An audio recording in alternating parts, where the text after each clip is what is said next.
Boa tarde. Iremos falar um pouco aí sobre termodinâmica. O grupo é composto por Edésio Bruno de Souza, João Flávio Jesus dos Santos.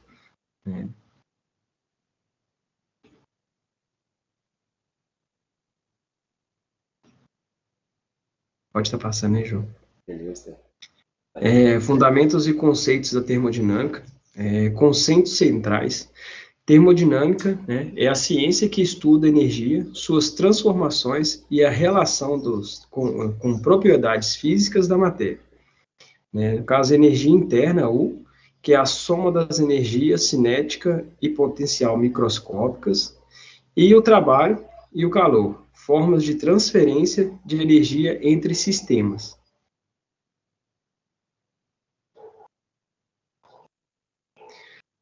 Os princípios aí da termodinâmica, né? Temos 4 princípios.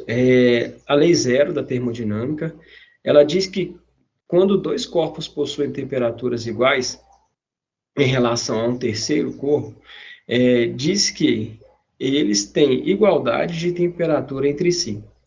Já a primeira lei, né, a primeira lei da termodinâmica, ela fornece um aspecto quantitativo da conservação da energia. Lembrando que a conservação da energia diz que a natureza nada se perde, se cria, tudo se transforma. Né? Aí tem a base de uma fórmula, né, que é ΔU igual a Q, né, no caso calor, menos o trabalho, dividido por ΔU, igual a calor menos trabalho, ΔU igual a calor menos trabalho. Né? Segundo a lei da termodinâmica, segundo a segunda lei, né, da termodinâmica, fornece aspectos qualitativos de processos em sistemas físicos, ou seja, ela diz que um processo pode ocorrer tanto em uma direção como em outra, processos espontâneos que aumentam a entropia total.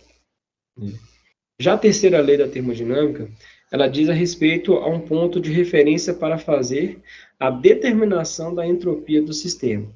A entropia de um cristal perfeito no zero absoluto é zero. Né? Aí a gente tem exemplo aí, né, de uma imagem para a primeira lei da termodinâmica. Né? Ela indica o fluxo de calor. A gente tem aí a temperatura, né, em alta, né? Vamos citar aí exemplo de uma temperatura de ebulição da água, né, cerca de 100 graus Celsius, e a gente tem aí a água em uma temperatura inferior aí ou próximo a 0 graus Celsius. E você tem seu fluxo de calor do quente para o frio, e tem o fluxo de calor do frio para o quente, chegando ali no nível ideal. Né? Aí embaixo tem a transferência de calor entre os corpos, comprova a lei zero da termodinâmica, ou seja, o centro ali é igual a zero, né? Onde a temperatura quente e fria elas se encontram e chegam ao estado ideal. A primeira lei da termodinâmica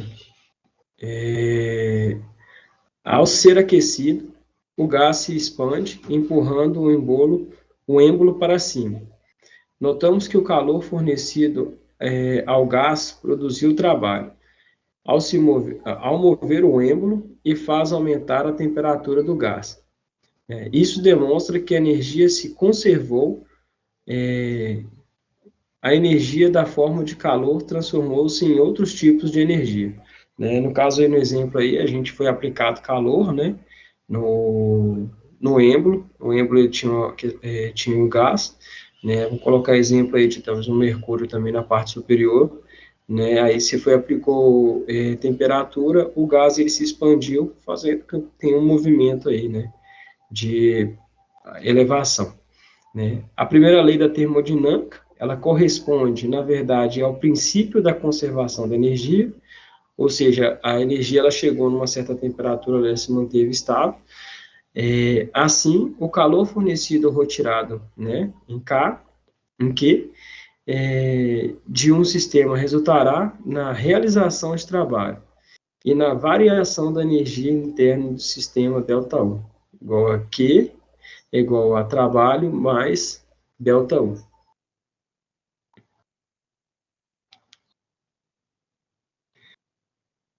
E aí o exemplo da segunda lei, né? Onde tem o estado 1, né, e tem um processo de compressão nesse estado 1, e ele chega no estado intermediário. Né? Do estado intermediário tem o processo de troca de energia, de calor, e volta aí no sentido do estado 2, né, que é o mesmo estado 1, ele volta ao seu estado original. Né? Aí tem um exemplo aí de Q maior, menor que zero e Q maior que zero.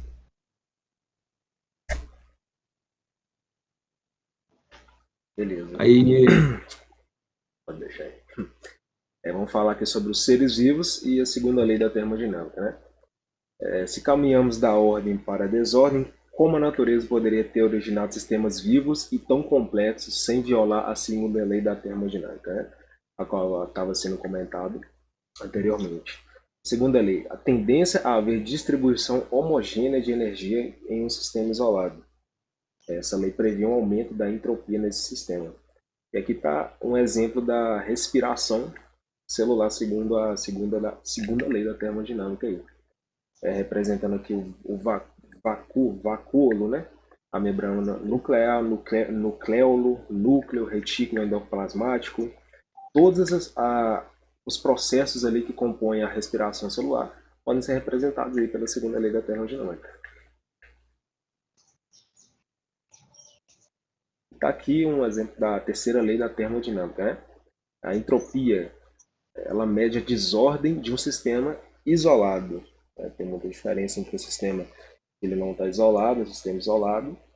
A gente vai ver isso um pouco mais à frente. A entropia do universo tende sempre a aumentar. E a variação de entropia, ΔS, que é de um sistema que esteja passando por transformação isotérmica, é representado por essa fórmula aqui. ΔS é igual a ΔQ dividido por T, que seria a temperatura e calor aí. E aqui um exemplo, né, de como seria esse desenho representando aqui o sistema isolado, representando a entropia. Vamos com algumas aplicações práticas do que a gente está falando aqui. Conversão de calor em trabalho em motores térmicos, que a gente vê bastante, aí, por exemplo, em motor de carro, por exemplo, né, a gente vê os pistões agindo como forma de calor, então máquinas elétricas também, que convertem calor em trabalho, que fazem movimentar de fato ali uma peça para conseguir gerar trabalho. Previsão de eficiência energética em processos industriais. Também é uma aplicação prática desse calor, da conversão de calor em trabalho. Vamos lá, os motores de combustão interna, como aqueles que movem os automóveis atuais, são exemplos de máquinas térmicas, como eu havia comentado agora. Eles absorvem calor e é produzido a partir da queima de uma mistura de combustível, a ignição, e ar, e é periodicamente injetado no interior do seu cilindro. E a partir dessa injeção no interior dos cilindros, ele consegue gerar um movimento, e esse movimento, a partir desse movimento, é gerado o trabalho ali.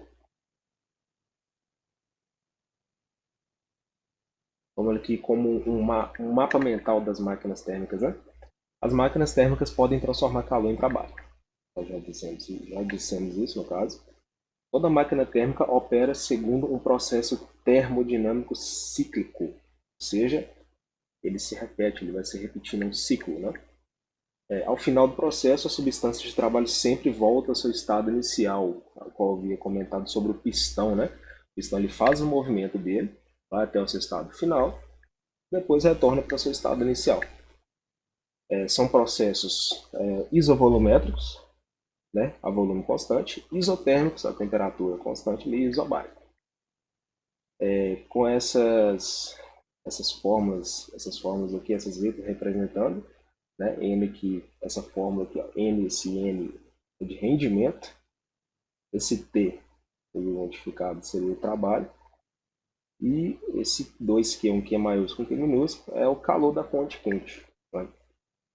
O rendimento de uma máquina térmica depende do calor fornecido e também do trabalho realizado. Ou seja, o rendimento ele vai estar muito associado à quantidade de calor que foi fornecida para ele. E dependendo também da quantidade de calor, pode ser proporcional ali ao trabalho que vai ser realizado. Tudo proporcional. E aqui um desenho aqui, representando a fonte quente, né? E a fonte fria. E o calor dissipado aqui.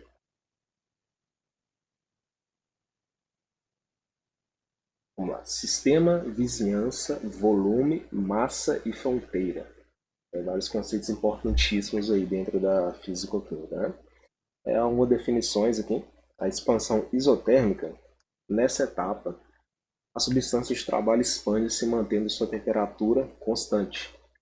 Realiza o trabalho, recebe calor da fonte quente. A expansão adiabática. Nessa etapa, a substância de trabalho expande-se um pouco e realiza trabalho sem receber calor. Essa adiabática ela tem essa característica de que é um material bem isolante, ela não permite essas trocas de temperatura. A contração isotérmica. Nessa etapa, o volume do gás diminui, sua pressão aumenta e sua temperatura permanece constante. Além disso, o gás perde calor para a fonte fria. E nessa etapa realiza esse trabalho sobre o gás. E a contração, né, adiabática. Então temos esses movimentos de expansão, a vizinhança, e tem aqueles movimentos de contração. A contração adiabática, né, o gás tem um rápido aumento de pressão e pouca diminuição de volume, mas ele não troca calor durante o processo. Ou seja, a mesma característica dessa contração ou expansão adiabática, que ela não permite essas trocas de calor, essa interação de trocas de calor, seja uma fonte fria ou seja uma fonte quente. Vamos colocar aqui as classificações dos sistemas, né?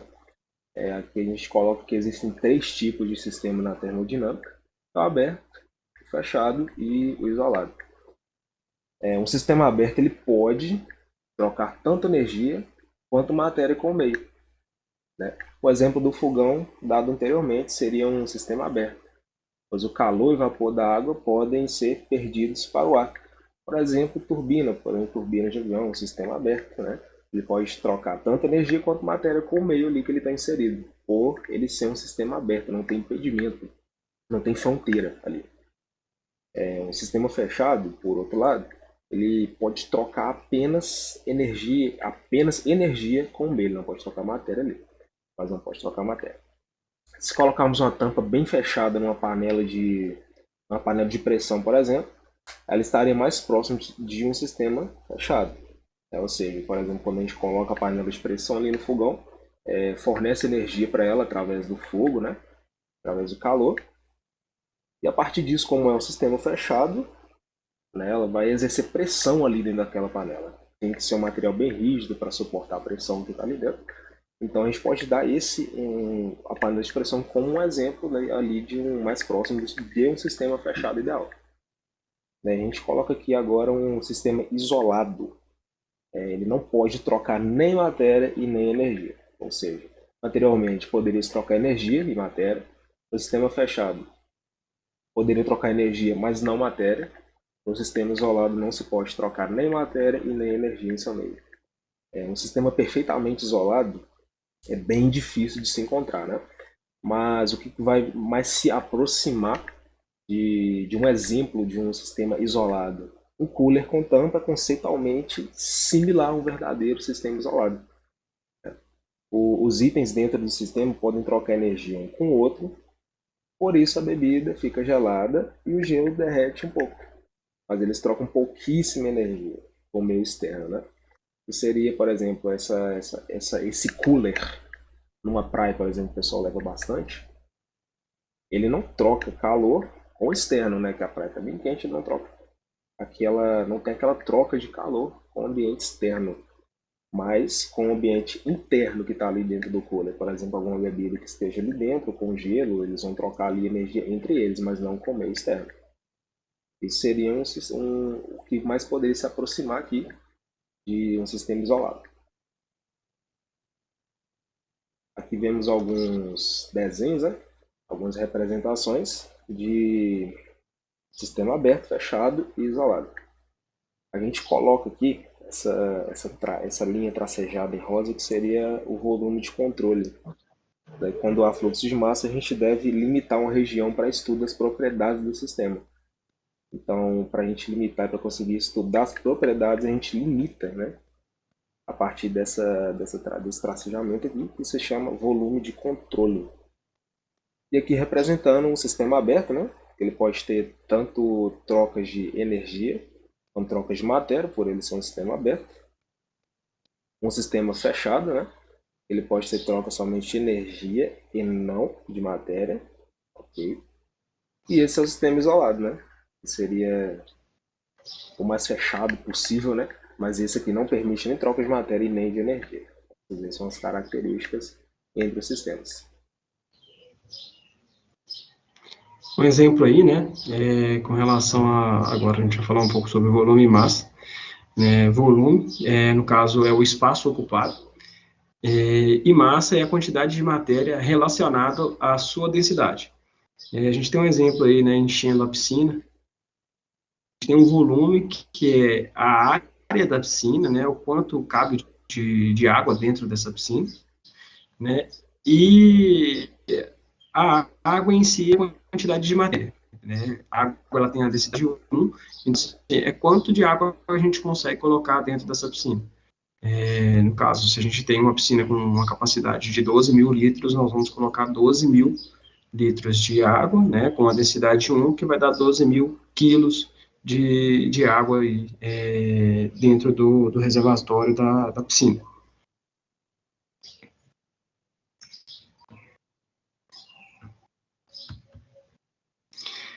Fronteiras móveis e fixas e homogeneidade. Né? Fronteiras. As móveis, elas permitem realização de trabalho mecânico.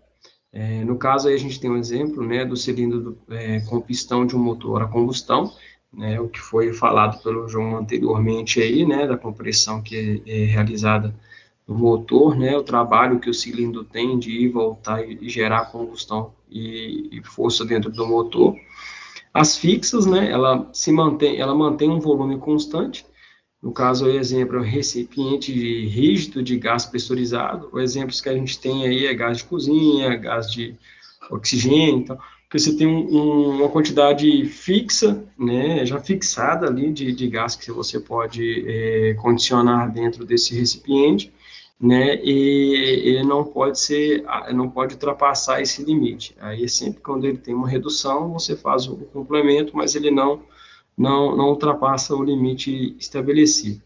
Né? Ao lado ali a gente tem um exemplo, né, de algumas imagens que mostram a questão do isolamento, né, e a fronteira fixa, né, e a troca, né, o trabalho que não cruzou a fronteira, né, no caso do sistema isolado, e o calor que não cruzou a fronteira, ou seja, foi aplicado um trabalho, ele não cruzou essa fronteira de isolamento, e foi aplicado também calor e que não ultrapassou. É o exemplo que a gente tem, né, do cooler, né, ou então de uma caixa térmica, onde ela é totalmente isolada, por duas paredes internamente, ela tem um sistema de isolamento para evitar com que tenha essa passagem de trabalho ou calor.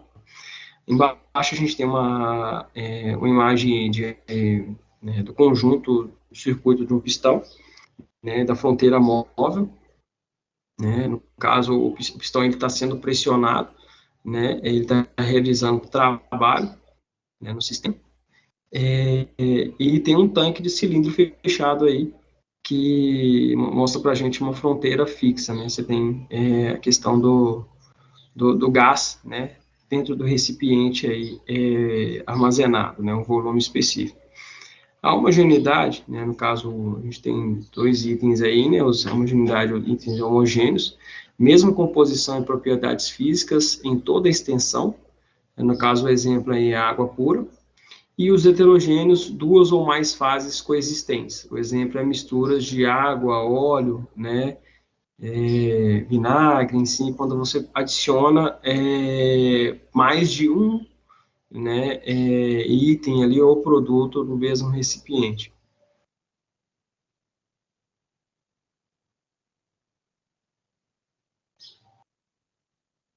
Qual que é a importância aí, né?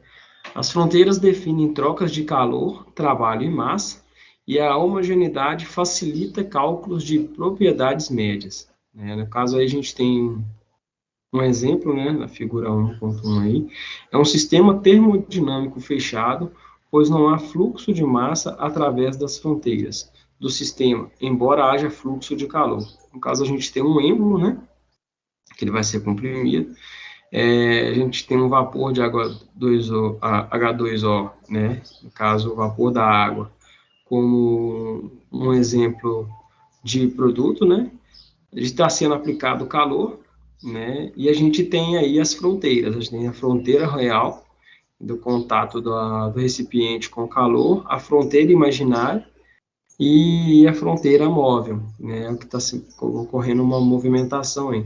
Na figura 1.1/2, por sua vez, constitui um volume de controle, pois temos fluxo de massa atravessando a superfície de controle do sistema. No caso, a gente tem um fluxo máximo, né, pelas laterais, e na parte superior, né, tem um compressor, a energia sendo aplicada, e uma superfície de controle imaginária.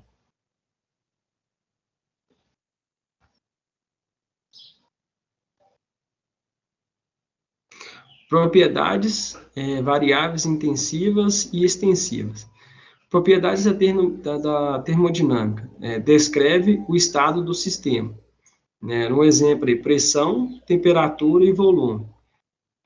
Qual que é a classificação? Intensivas. Independe da quantidade de matéria. Então, assim, depende da quantidade de matéria que você está colocando dentro do recipiente aí, né? No caso, exemplo, a pressão que você está exercendo, a temperatura que está sendo exercida e a densidade do material que você está adicionando. As extensivas, proporcionais à massa.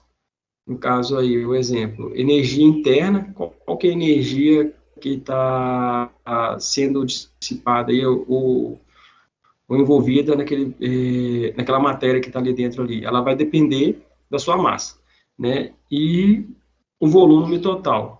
Qual que é o volume de material, né? Ou de matéria que você tem dentro desse recipiente também, né? As extensivas, elas podem ser transformadas em intensivas. No caso, um exemplo aí, né, pelo cálculo da densidade igual a massa de volume dividido pela densidade, que é igual a massa vezes volume, vezes a densidade é igual a volume sobre a massa.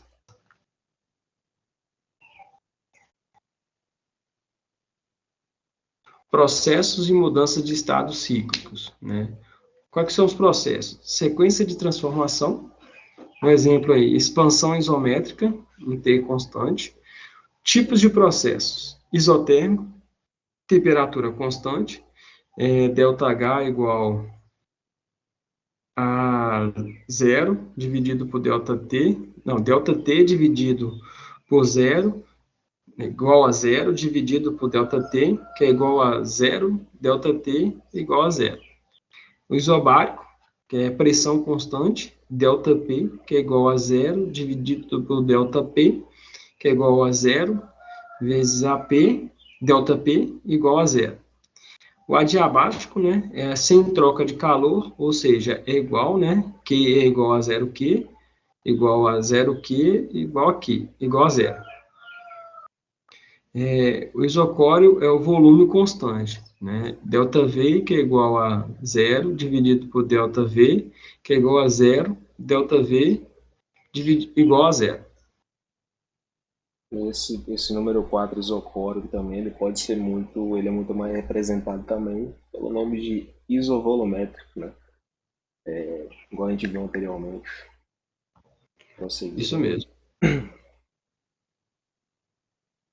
Prosseguindo aqui, mudança de estado, alteração de variáveis termodinâmicas. Estamos comentando. Por exemplo, aqui uma compressão de gás em pistão. Ciclos termodinâmicos. Ciclo de Carnot, referência de eficiência máxima. Ciclo de Rankine, usado em usinas termoelétricas. Aqui um esquema aqui, explicando a compressão isentrópica via bombeamento. Esse de 1 para o 2 representa essa compressão isentrópica. Do 2 para o 3, aqui a gente tem uma adição de calor a pressão constante numa caldeira, né? Uma pressão isobárica, pressão constante. Do 3 para o 4, aqui a gente tem uma expansão isentrópica também em uma turbina. E do 4 aqui, do 4 para o 1, a gente tem a rejeição de calor a pressão constante no condensador. Isso aqui vai representando a mudança de estado em cada ciclo. E aqui os gráficos aqui em função da pressão e volume, apresentando aqui a condição isotérmica, né? E também a condição adiabática. Também tem outro gráfico, né? Em função da temperatura e da entropia específica, demonstrando também propriedades isotérmicas e adiabáticas. Vou colocar aqui algumas aplicações práticas do que a gente está falando. Os setores impactados com a termodinâmica, né, seria o setor de energia, a geração e conservação, e a indústria também, que é um dos grandes utilitários da termodinâmica, né? Motores, refrigeradores, turbinas de avião. A gente vê o tempo todo no dia a dia, né? Se não vê motores de carro, por exemplo, refrigeradores, geladeira, no caso, né? Turbinas também, usinas termoelétricas também, como a gente pode colocar como exemplo. Ciclos combinados aumenta a eficiência ao recuperar calor residual. Esse conceito a usina termoelétrica utiliza para se gerar energia elétrica através de calor, gerando trabalho através do calor. A importância prática disso, né? A previsão de eficiência e a redução de perdas energéticas. Né? É importantíssimo a energia se conservar ali para realizar um bom trabalho. Tem aqui um desenhozinho, o mesmo desenho de antes, só que tem uma outra explicação. Os 4 componentes associados com o ciclo de Rankine, a bomba da caldeira, turbina e no condensador são dispositivos de fluxo contínuo. Os 4 processos podem ser analisados como processos em regime. Beleza? Aqui estão algumas referências, né, as referências que a gente utilizou para montar esse slide aqui. A gente gostaria de concluir aqui que uma visão geral, né? A termodinâmica é um campo fundamental da ciência. Ela tem muitas aplicações práticas que impactam diretamente na nossa vida diária e o desenvolvimento da sociedade.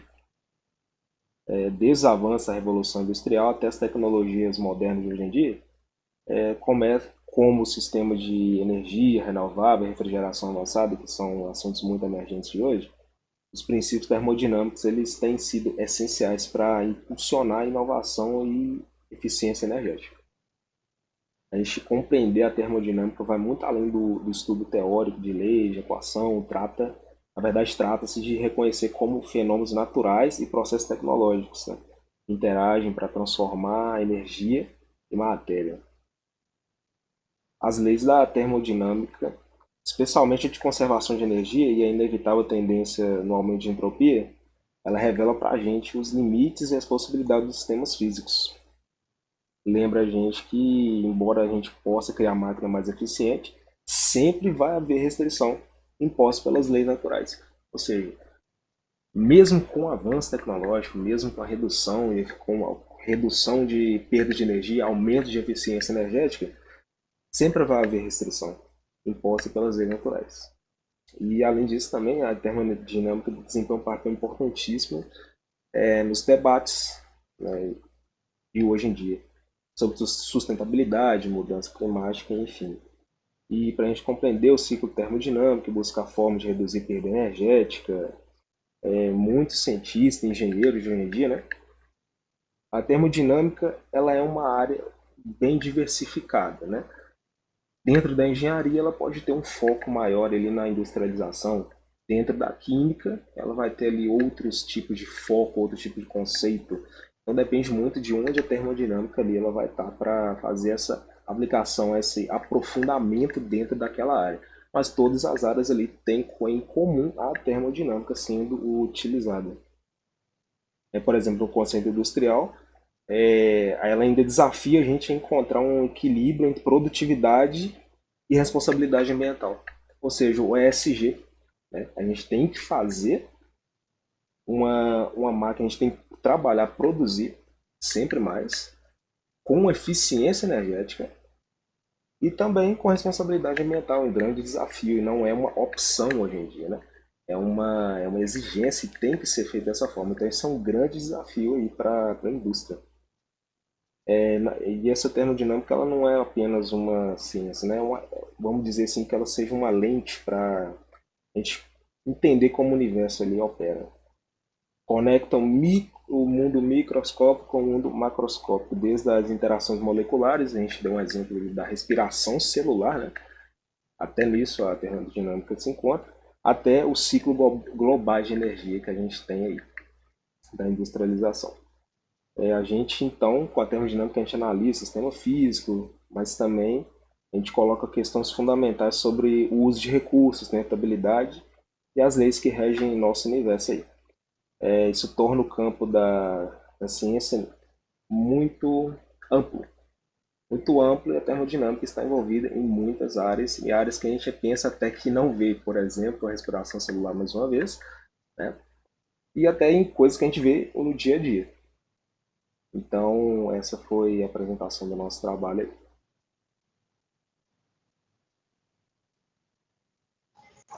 Agradecemos aí, né, pela atenção, né, quanto ao nosso trabalho. Né, a gente buscou simplificar aí bastante a respeito da termodinâmica, né, como muito bem falado pelo João Flávio.